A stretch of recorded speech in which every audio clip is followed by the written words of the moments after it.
자, 포밀리 하입니다. 여러분들 반갑습니다. 오늘은 제가 어떤 주제를 가지고 돌아왔냐면은 요즘에 저한테 이런 질문이 많이 들어옵니다.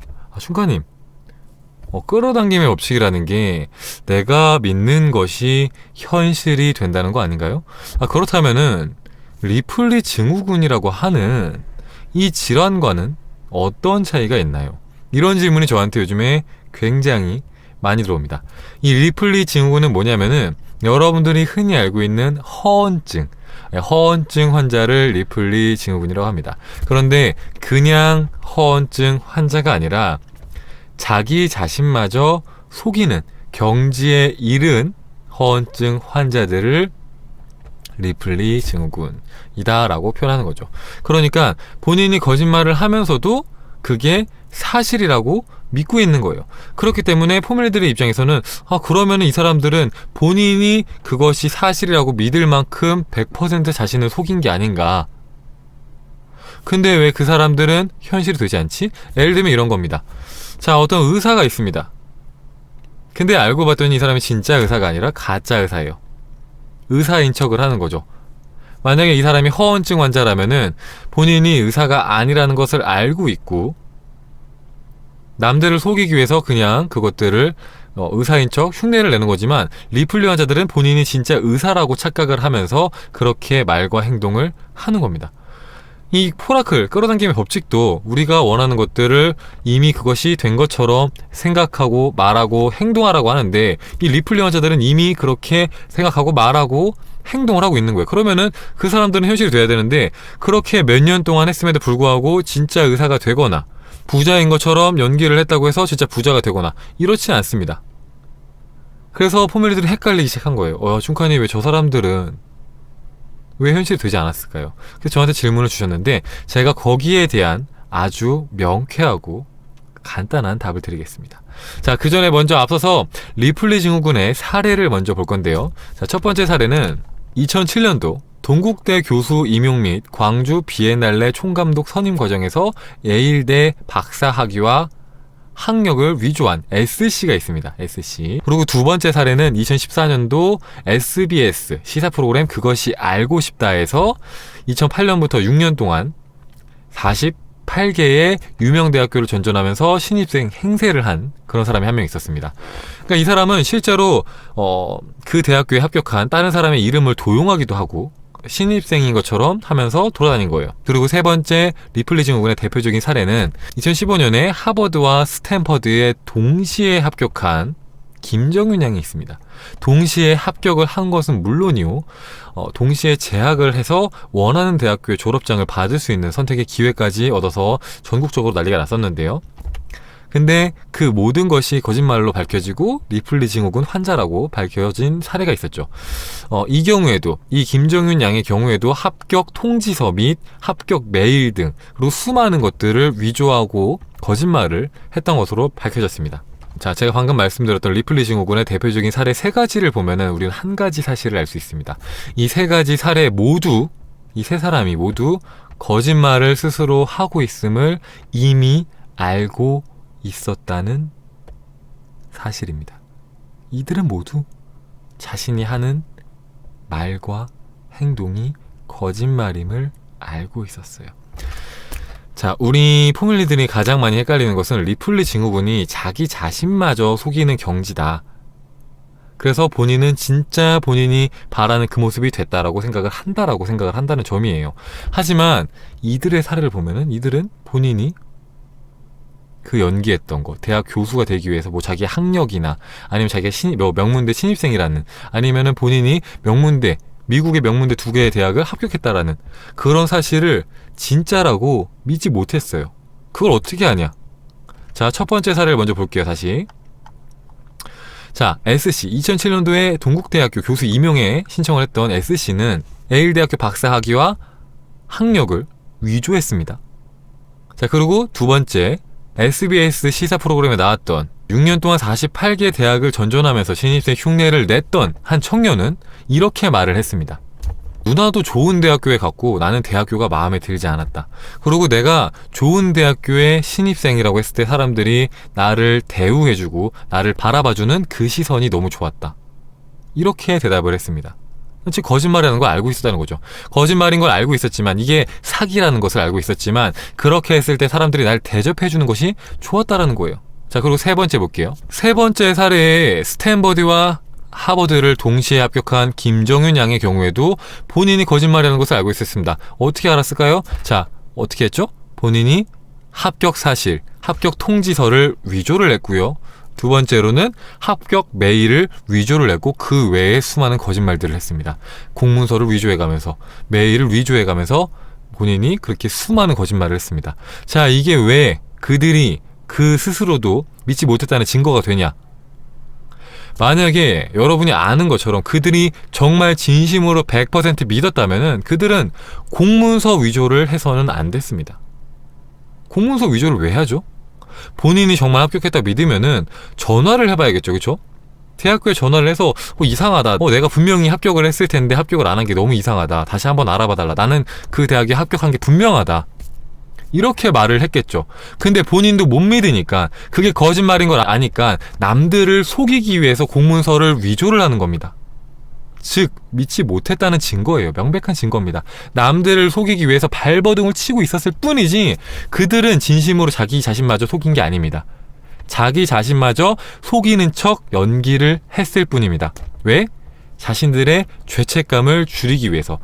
내가 이렇게 거짓말을 하는 것을 내가 너무 잘 알고 있으면은 양심에 찔리니까 양심의 가책을 덜 느끼기 위해서 나 자신을 속이는 척 연기를 했던 거예요. 하지만 100% 자신을 속이지는 못했습니다. 스스로 거짓말이라는 것을 알기 때문에 그렇게 남들을 속이기 위해서 공문서를 위조했던 거죠. 자, 이에 대해서 박한선 정신건강의학과 전문의는 이렇게 말을 합니다. 자, 리플리 증후군은 거짓말과 과대망상의 중간에 위치한다고 할 수 있습니다. 즉 세상과 자신에 대한 두 가지 상반된 관념을 받아들입니다. 하지만 이들은 자신이 현실을 농락하고 있다는 사실을 분명히 알고 있습니다. 의식 수준에서 다루지 못한다면은 정교한 기만을 할 수가 없기 때문입니다. 하지만 동시에 자신이 거짓말을 한다는 사실을 제대로 인식하지는 못합니다. 무의식적으로 감추어야 죄책감에서 벗어날 수 있기 때문입니다. 자, 이것이 포인트죠. 그들은 의식적으로 거짓말을 하며 자기 자신과 남을 속이기 위해서 애쓰고 있을 뿐이라는 거죠. 거짓말쟁이들이라는 사실입니다. 그리고 여러분들이 아는 이 리플리 증후군이라는 것도 사실은 공식적인 진단명이 아닙니다. 그리고 이 리플리 증후군에 정확한 기준이 없어요. 이 리플리 증후군이 유명해진 것은 이제 영화로 만들어지면서 사람들이 그럴 수도 있겠다. 저런 사람도 존재하지. 라고 생각을 해왔던 거지만 실제 사례를 봤을 때 그들이 정말 자기 자신마저 속였냐? 못 속였습니다. 그들은 속인 게 아니에요. 그렇기 때문에 헷갈릴 필요가 없는 거죠. 그들은 그렇게 남들을 속이면서 자신의 형편없는 모습을 그럴듯한 모습으로 바꿔서 내비치고 있었을 뿐이에요. 자, 이런 리플리 증후군의 원인은 두 가지가 있습니다. 자, 첫 번째는 뭐냐면은 낮은 자기애와 우울감에 대한 방어 기전으로서 이렇게 자기를 속이기 시작합니다. 나약한 자신을 숨기기 위해서 자기 자신을 부풀리기 시작하는 거죠.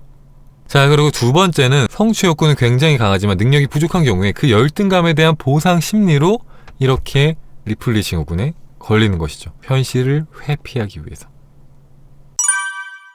지금부터 아주 간단하게 이 리플리 증후군과 포라클, 끌어당김의 법칙의 차이점에 대해서 명료하게 정리를 해드리겠습니다. 첫 번째 차이점은 리플리 증후군과 포라클이 그 출발이 다르다는 겁니다. 자, 리플리 증후군의 경우에는 열등 의식에서 출발을 합니다. 결핍에서 출발을 합니다. 즉 자신의 열등감을 감추고 숨기기 위해서 시작하는 것이 리플리 증후군입니다. 반면에 끌어당김의 법칙의 경우에는 나 자신의 있는 모습 그대로를 인정하고 수용하는 것에서 시작합니다. 나를 부정하는 것에서 시작하는 것과 나를 인정하는 것에서 시작한다는 점에서 굉장히 큰 차이가 있습니다. 자, 두 번째는 믿음이 다르다는 것입니다. 자, 첫 번째 리플리 증후군은 믿음이 부족해요. 그렇기 때문에 남들을 속이기 위해서 애쓰죠. 공문서를 위조하고 거짓말을 하고 메일을 막 위조하고. 하지만 포라클은 끌어당김의 법칙은 굉장히 강력한 믿음을 전제로 합니다. 정말로 믿었다면 실제로 그렇게 행동을 합니다. 자, 예를 들어서 네빌 고다드의 스승인 압둘라의 경우에는 그렇게 흑인에 대한 무시와 차별이 심한, 인종차별이 심한 시대에 살았음에도 불구하고 너무나도 인종차별이 심해서 흑인은 공연을 볼 수도 없는 그런 시대에 살았는데도 압둘라는 그런 것에 상관없이 나는 1등석에서 이 공연을 보게 될 수밖에 없다라고 네빌한테 말을 했고 실제로 공연장에 갔죠. 하지만 공연장에선 당연히 흑인한테 1등석은커녕 자리를 내줄 수도 없다라고 거절을 했습니다. 하지만 압둘라는 그 말에 흔들리지 않았어요. 자신은 결국에는 그 공연은 1등석에서 보게 될 거라고 믿음으로써 기다렸고 결국에는 상황이 압둘라가 1등석을 볼 수밖에 없는 상황이 만들어져서 결국엔 들어가서 봅니다. 즉 어떤 상황에서도 흔들리지 않고 믿음으로써 걸어갈 수가 있다는 거예요. 진정한 믿음으로써. 그게 이 리플리 증후군과 끌어당김 법칙의 차이라는 거죠. 그리고 세 번째 차이는 방금 전 두 번째 차이랑 연결이 되는 부분인데 리플리 증후군은 자신이 남들을, 세상을 속이기 위해서 발버둥을 칩니다. 나는 이런 사람이야. 나는 하버드 합격생이야. 나는 예일대학교에 나왔어. 나는 서울대학교 합격한 합격생이야. 나는 부자야. 억만장자야. 내 말을 들어봐. 이러이러하니까 나는 부자가 틀림없어. 하면서 남들을 설득시키기 위해서 안간힘을 씁니다. 하지만 반면에 끌어당김의 법칙은 그냥 가만히 있어도 주변에서 먼저 그렇게 믿어줍니다. 어떤 경우에? 본인의 마음이 100% 바뀌었을 경우에 내가 한마디 말도 안 해도 모든 환경과 상황과 사람이 바뀝니다. 그 믿음에 맞춰서 알아서 주변에서 행동을 해줘요. 나 억만장자예요. 믿어주세요. 하고 주변에다가 하소연하지 않아도 제가 정말로 억만장자의 마음을 받아들이면은 억만장자가 되거니도 물론이와 주변 사람들도 억만장자로 저를 바라보게 되는 거예요. 자, 이에 대한 예시로는 지미 퓰러라는 흑인이 있습니다. 지미 퓰러도 흑인이기 때문에 인종차별을 굉장히 많이 받았어요. 그래서 이 지미 퓰러는 나는 흑인이기 때문에 성공할 수 없어. 안 그래도 이렇게 사람들이 흑인을 무시하고 차별하는데 내가 어떻게 이 미국 사회에서 흑인으로 성공할 수 있겠어. 근데 이 지미 퓰러라는 사람이 네빌 고다드라는 사람을 만났고 네빌 고다드는 이렇게 말합니다. 단호하게. 당신이 흑인인 것과 당신이 성공하지 못하는 것은 절대 상관이 없습니다. 당신이 피부 색깔과 상관없이 성공을 받아들일 수 있다면은 당신이 성공할 거라는 믿음을 가질 수 있다면은 당신은 반드시 성공할 것입니다. 라고 네빌이 말했고 지미 퓰러는 그 말을 믿었습니다. 그렇게 해서 피부 색깔에 상관없이 본인이 성공할 거라고 믿기 시작하자 정말로 이 지미 퓰러는 머지않아 1년에 30억을 넘게 버는 부자가 됐습니다. 그러고 나서 네빌 고다드한테 와서 말을 했죠. 정말로 피부색은 전혀 상관이 없다는 것을 알았습니다. 내가 무엇을 믿느냐가 중요하다는 것을 알았습니다. 내 믿음이 바뀌자 사람들은 내 피부색을 더 이상 신경 쓰지 않았습니다. 라고 말합니다. 이것이 바로 리플리 증후군과 끌어당김 법칙의 차이라는 거죠. 내가 남들을 속이려고 하느냐, 내가 가만히 있어도 사람들이 먼저 나한테 바뀐 믿음에 따라서 대우를 해주고 행동을 하느냐. 자, 그리고 네 번째 차이점은 남에게 미치는 영향이 다르다는 점에서 차이가 납니다. 자, 먼저 리플리 증후군의 가장 큰 문제점은 뭐냐면은 남들한테 피해를 줍니다. 이게 가장 큰 문제예요. 일단 시작부터가 열등감에서, 피해의식에서, 결핍에서 시작을 하기 때문에 감정의 결핍, 사랑의 부족에서 시작을 합니다. 그러다 보니까 사회적으로 막 무리를 일으키고 남들한테 피해를 주기도 하고 손해를 입히기도 하는 그런 일들이 생겨서 이렇게 문제가 되고 이슈가 되기도 했는데요. 근데 반면에 끌어당김의 법칙은 본인이 믿는 것을 남에게 강요하지 않기 때문에 남에게 피해를 주지도 않습니다. 본인이 아무리 나는 부자라고 생각해도 그걸 남들한테 강요하지 않아요. 그렇기 때문에 남에게 피해를 주지도 않거니와 만약에 제대로 된 끌어당김을 했다면은, 자, 제대로 된 끌어당김이란 뭐냐면은 내가 원하는 결과를 지금 받아들이는 겁니다. 내가 부자라면 지금 내가 어떤 감정을 느낄까, 내가 지금 어떤 생각을 할까, 이게 끌어당김이에요. 내가 지금 부자라면은 풍요로움을 느끼고 행복함을 느끼고 즐거움을 느끼겠죠. 그 즐거움을 느끼고 행복함을 느낀다면은 주변 사람들한테 당연히 그 즐거움을 나눌 수밖에 없어요. 한마디로 남에게 좋은 것을 베풀 수 있게 된다는 거예요. 제대로 된 끌어당김을 했다면은. 그러니까 한쪽은 피해를 준다. 자, 리플리 증후군은 남에게 피해를 준다. 끌어당김은 주변 사람에게 좋은 영향력을 미친다. 라는 점에서 차이가 또 있다는 거죠. 자, 그래서 깔끔하게 정리를 해드리겠습니다. 자, 끌어당김의 법칙과 리플리 증후군의 차이점. 자, 리플리 증후군은 나 자신을 속이는 것에서 시작을 하고, 끌어당김의 법칙은 나 자신을 있는 모습 그대로 수용하는 것에서 시작을 한다. 두 번째, 리플리 증후군은 100% 믿는 것처럼 보이지만 그 실상은 100% 믿지 못했다. 거짓말이라는 것을 스스로 정말 명확하게 알고 있다. 반면에 끌어당김 법칙은 정말 진짜로 믿는다. 어떤 상황에도 흔들리지 않는 그런 믿음을 갖는다. 자, 세 번째는 리플리 증후군은 남을 속이기 위해서 애쓴다. 반면에 끌어당김의 법칙은 나 자신을 100% 속이기 위해서 애쓴다. 그리고 100% 나 자신을 속인다면은 주변 사람들이 먼저 알아서 사건과 환경이 알아서 바뀐다. 자, 네 번째는 리플리 증후군은 남에게 피해를 준다. 포라클은 남에게 이로움을 준다. 끌어당김은 남에게 이로움을 준다. 라는 점에서 굉장히 큰 차이가 있다라는 겁니다. 자, 그래서 이렇게 깔끔하게 정리가 되셨나요? 혹시 여러분들 이 영상 보시고 나서도 그럼에도 슌카님 이해가 안 되는데요, 조금만 더 추가적으로 설명을 해주세요 하면은 제가 거기에 대한 뭐 댓글을 달아드리든지 아니면은 많은 분들이 궁금해하신다면 추가적인 영상을 찍어서 설명을 해드리겠습니다.